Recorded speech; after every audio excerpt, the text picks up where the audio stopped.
میں راہگیروں کی مدد کرتا ہوں۔ میں نے سنا تمہارے پاس گھر نہیں ہے، تم اب میرے اندر رہ سکتی ہو۔ پھر گوری اس گھر میں رہنے لگتی ہے۔ ایک دن گولڈی چڑیا اس کو ڈھونڈتے ہوئے وہاں پہنچ جاتی ہے اور کہتی ہے، مجھے معاف کر دو گوری، مجھ سے بہت بڑی غلطی ہو گئی۔ میں نے اس دن تمہیں غصے میں گھر سے نکال دیا، مجھے ایسا نہیں کرنا چاہیے تھا، مجھے معاف کر دو۔ گوری اسے معاف کر دیتی ہے اور کہتی ہے، کوئی نہیں، ویسے بھی تم نے میری مدد اس وقت کی تھی جب میرے پاس کچھ نہیں تھا اور تم نے مجھے اپنے گھر پر رکھا تھا، اب تم میرے ساتھ اس گھر میں رہ سکتی ہو۔ ہریا طوطا پہلی بار اس گاؤں میں آیا تھا۔ مٹھو کو راستہ نہیں پتا تھا تو وہ ایک پیڑ کے نیچے بیٹھ جاتا ہے۔ تبھی وہاں گوری آ جاتی ہے۔ گوری کہتی ہے، تم کون ہو؟ میں نے تمہیں پہلے کبھی یہاں نہیں دیکھا، تم اس گاؤں کے نہیں لگتے ہو۔ ہریا کہتا ہے، ہاں، میں یہاں کا نہیں ہوں، میں راستہ بھول گیا ہوں، مجھے رہنے کے لیے جگہ چاہیے، کیا تم مجھے کوئی جگہ بتا سکتی ہو؟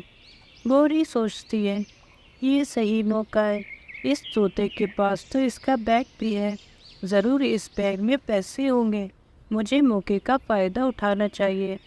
گوری کہتی ہے، ارے طوطے بھیا، تمہیں پریشان ہونے کی ضرورت نہیں ہے، تمہیں بالکل صحیح انسان ملا ہے، تم میرے گھر پر رک سکتے ہو، چلو میرے گھر پر چلو۔ ہریا کہتا ہے، پھر ٹھیک ہے، میں تمہارے گھر پر ہی چلتا ہوں۔ ہریا اور گوری کے گھر پہنچ جاتے ہیں۔ گوری کہتی ہے، تم آرام کر لو ہریا، کافی تھک گئے ہوگے۔ ہریا کہتا ہے، ہاں، میں بہت تھک گیا ہوں، یہی سو جاتا ہوں۔ پھر ہریا سو جاتا ہے۔ پھر گوری اس کا بیگ چھپا دیتی ہے۔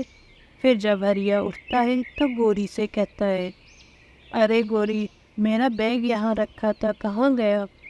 گوری کہتی ہے، ارے یہ کیا کہہ رہے ہو ہریا بھیا، کون سا بیگ؟ یہاں تو کوئی بیگ نہیں تھا، مجھے لگتا ہے تم بیگ وہیں چھوڑ آئے ہو۔ ہریا بھاگا وہاں پہنچ جاتا ہے اور اسے وہاں بیگ نہیں ملتا۔ تبھی وہاں گولڈی چڑیا آ جاتی ہے۔ گولڈی کہتی ہے، میں نے آپ کو پہلے یہاں نہیں دیکھا، آپ کون ہو؟ ہریا اس کو ساری بات بتاتا ہے۔ گولڈی پھر اس سے کہتی ہے، مجھے آپ کو دیکھ کر بہت دکھ ہو رہا ہے، آپ میرے گھر چلو۔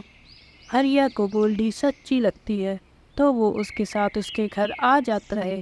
پھر ہریا کہتا ہے، مجھے لگتا ہے اس کوئی نے ہی میرا بیگ چرایا ہے، لیکن مجھے کچھ پریشانی نہیں ہے۔ گولڈی کہتی ہے، یہ آپ کیا کہہ رہے ہیں؟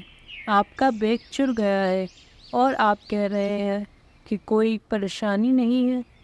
پھر ہریا بتاتا ہے، میرے بیگ میں نے صرف کھانا سفر کے لیے رکھا تھا، اب تک تو وہ کھانا بھی خراب ہو گیا ہوگا۔ پھر دونوں ہنسنے لگتے ہیں۔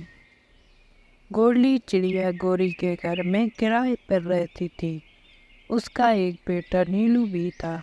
اس کے پتی کا دیہانت ہو چکا تھا۔ نیلو گولڈی سے کہتا ہے، ماں، اس بار تو ہماری زیادہ کمائی بھی نہیں ہوئی ہے، ہم کرایہ کیسے دیں گے؟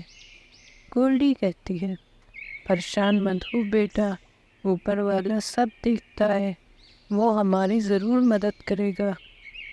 تبھی گوری آ جاتی ہے اور کہتی ہے، تم دونوں ماں بیٹے یہاں بیٹھے ہو، میں تم دونوں کو کب سے ڈھونڈ رہی تھی، کبھی تم خود میرے پاس بھی آ جایا کرو اور کرایہ دے دیا کرو۔ گولڈی کہتی ہے، میں تو آپ کے پاس آ جاتی، پر ابھی جیک کے مرنے کے بعد میرے پاس پیسے نہیں ہو پائے ہیں تو میں دینے نہیں آ پائی۔ گوری کہتی ہے، پیسے نہیں ہو پائے سے کیا مطلب ہے؟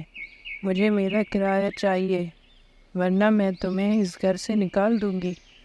گولڈی کہتی ہے، بس اس بار معاف کر دو، جیسے ہی میرے پاس پیسے ہو جائیں گے میں تمہیں کرایہ دے دوں گی۔ گوری کہتی ہے، تم تو بہت غریب ہو چکی ہو، تمہارے پاس تو کھانے کے بھی پیسے نہیں ہیں، میرا کرایہ کیسے دو گی؟ چلو اب میرے گھر سے نکلو۔ پھر گوری ان لوگوں کو نکال لیتی ہے۔ بیچاری چڑیا اپنے بیٹے کو لے کر جنگل کی اور چلی جاتی ہے۔ پھر وہ ایک سیب کے باغ میں پہنچتے ہیں۔ گولڈی کہتی ہے، بیٹا پتہ نہیں یہ سیب کا باغ کس کا ہے، یہاں تو اس کا مالک بھی نہیں دکھائی دے رہا، ہمیں کہیں اور جانا پڑے گا۔ تبھی آواز آتی ہے، رکو گولڈی، یہ باغ تمہارا ہی ہے، یہ تمہارے اچھے کرموں کا پھل ہے جو تم دوسروں کی مدد کر کر کماتی رہی، اب یہ تمہارا ہے، تمہارے لیے یہ گھر بھی ہے۔